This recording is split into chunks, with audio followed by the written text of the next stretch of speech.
the country is still in shock trying to make sense of Saturday's insanity in Tucson, where Congresswoman Gabrielle Giffords is in critical condition after 22-year-old Jared Loughner opened fire at her public appearance, killing 6 people, including a 9-year-old young lady called Christina Taylor Green, and federal judge John M. Roll. And, you know, there's a lot being said because, you know, there's so many... we become so vitriolic. We talk about this on the show so often that it's sort of, is this what happens because we've become so vitriolic that, you know, people who are unstable are hearing things saying, go and get these people? Because this woman, this congresswoman, she was one of 9 of the Congresspeople who, particularly Democrats, who had been targeted by several different organizations. I mean, it's just crazy. Because she voted, in part because she voted for health care. Yeah.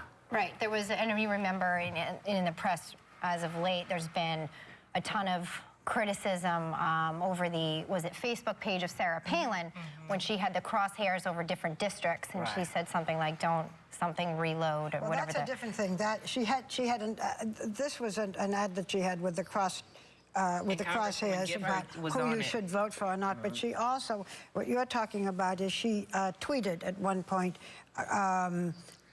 conservatives and so on. She said, don't retreat, instead reload. I'm feeling bad for Sarah Palin because I don't think that's what she should have said, and certainly crosshairs are very scary.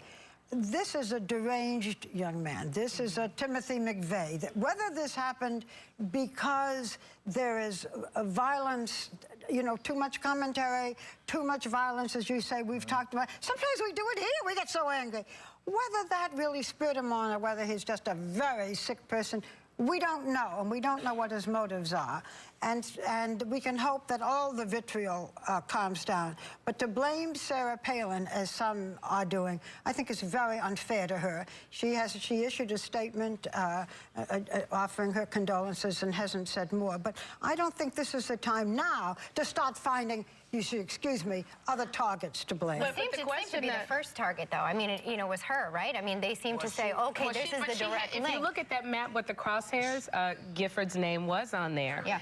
And she was, I just want to point out, she was, Sarah Palin was one of several people who put crosshairs on this young lady. So, you know. And all of which, I mean, we talked about it here on the show. I remember saying that it seemed extreme and almost inexcusable that crosshairs would be put over everybody. And because you put a crosshair over someone or a district, then does that, in fact, if you were not the person behind the gun, are you then to blame? I mean, just the morning of the shooting, hours before, the New York Post had this as its cover. Crosshairs saying, stop him, over Peyton Manning's face. Now, are they then to blame if, God forbid, anything were to happen to Peyton Manning? God forbid, if anything were to happen to Peyton Manning, we'd be holding this up going, why would you foolishly do something like this? Why would you, I'm saying there were many people in addition to Sarah Palin, but you gotta say, your words are powerful. Yes, we just because we have free speech and just because we can say certain things does not mean that we should. There are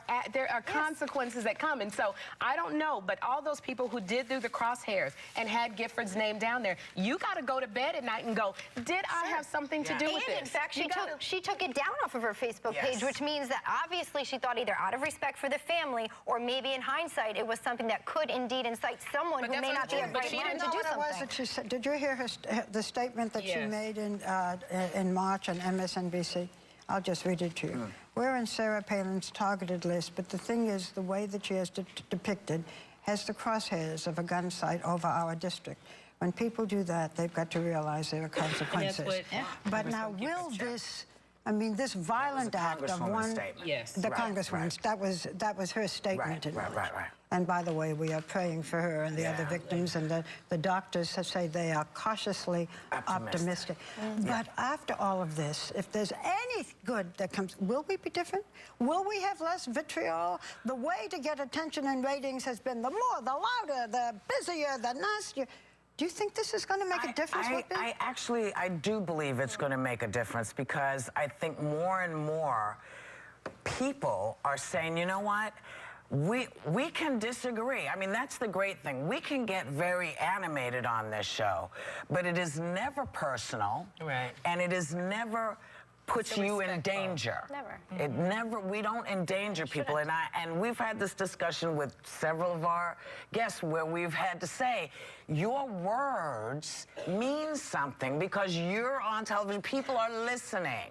And just be aware of it. Just be aware that, you know, pardon me, there are crazy folks out there, folks who, you know, will think that you are talking to them and telling them what to do. And if you're seeing it on a commercial, which is what was also going on in Arizona, I mean, it's nuts. It's nuts. What I was also going to say, and I think a lot of people are jumping on Sarah Palin because this is a woman who's out there who there's speculation that she might run for office as opposed to these other people. And we're going, was that a bad lack of, with the lack of judgment that she showed? So I think people are getting on her. But isn't she's the most... it ironic? They're saying don't be so hateful, don't be so quick to judge, don't be so quick to use things for political gain. Yet they're still using this as an opportunity to then, in fact, come back and put blame on her. And whether or not she did it, and we all said it was wrong for her to use the crosshairs. We all did, including me.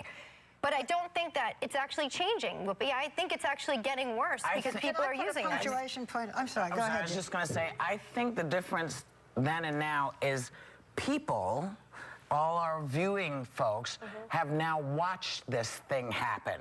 They have watched the life of this 9-year-old little girl who had nothing but future in front of her. And I think somehow it has clicked in people's minds that they may be connected. Barbara, I'm sorry, go ahead. No.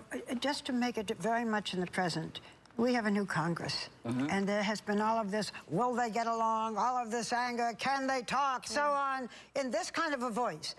And maybe, if there's any good that comes out of this, maybe even something, not maybe even, something as important to us as the new Congress. Maybe there will be a different way of talking. Maybe there will be a different way of cooperating. If, you know, if so, and if we can all keep the arguments down, and we just have to pray for the Congresswoman and the other people, then maybe there is some good that came out of this horrendous act.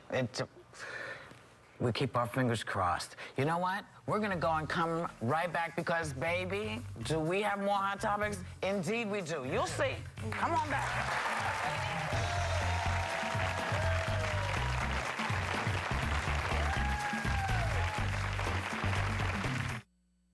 When you realize that depression has left you nowhere to go, when you've lost interest in everything, when you've had one too many days feeling sad or anxious, aches and pains, fatigue, when it becomes hard to ignore that you need help,